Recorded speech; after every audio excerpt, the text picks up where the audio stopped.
नमस्कार दोस्तों, ऋषभ फार्मेसी में आपका स्वागत है। हम बात कर रहे हैं लाइफ सेविंग ड्रग, इसका पार्ट 2 हम आगे के पार्ट के बारे में डिस्कस करेंगे कि इसी सीरीज़ में हमारा ये एक इंजेक्शन ये आता है हाइड्रोकोर्टिसोन इंजेक्शन, जिसका मेन यूज़ होता है कि जैसे सिक्योर सेवियर इन्फ्लेमेशन, शरीर के किसी भाग के अंदर होने वाली सूजन या दर्द या और एक रक्तस्राव के कारण, तो उस केस में इस इंजेक्शन को दिया जाता है।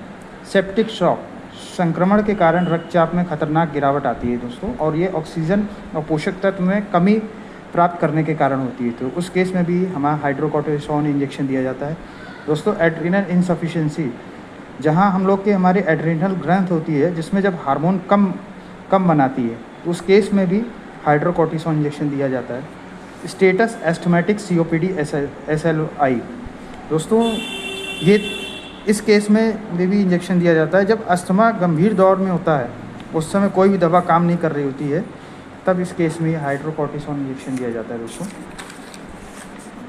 अब अगला है हमारा फ्रूसिमाइड इंजेक्शन। तो हम बात करते हैं फ्रूसिमाइड इंजेक्शन, इसका ब्रांड नेम है लेसिक्स। इसका ये इंजेक्शन तब यूज़ होता है दोस्तों जब पल्मोनरी एडिमा केस में, जब फेफड़ों में पानी भर जाता है, तो उस केस में हम लोग का फ्रूसिमाइड इंजेक्शन यूज़ होता है।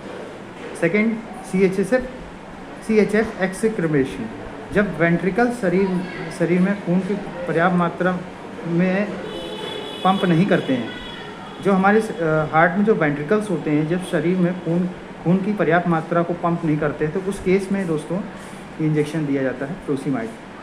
हाइपरकैलेमिया, दोस्तों ये केस है जब शरीर में पोटेशियम की मात्रा सामान्य से अधिक हो जाती है, तब उस केस में फ्रूसिमाइड इंजेक्शन हम लोग देते हैं दोस्तों। अब हम बात करते हैं हमारे अगला जो इमरजेंसी ड्रग है, ये है नाइट्रोग्लिसरीन। दोस्तों ये एक टैबलेट है, ये तब दिया जाता है क्रोनिक स्टेबल एंजाइना पेक्टोरस, सीने में दर्द, भारीपन, जकड़न। दोस्तों अक्सर केस आपने देखा होगा जिसमें कई लोगों को होता है स्टेबल, मतलब दर्द होता है, किसी को जकड़न रहती है, तो उस केस में हम लोग ये वाली टैबलेट देते हैं, जीभ के नीचे दबा के लोग खाते हैं, तब उस केस में थोड़ा सा इसमें रिलीफ मिलता है।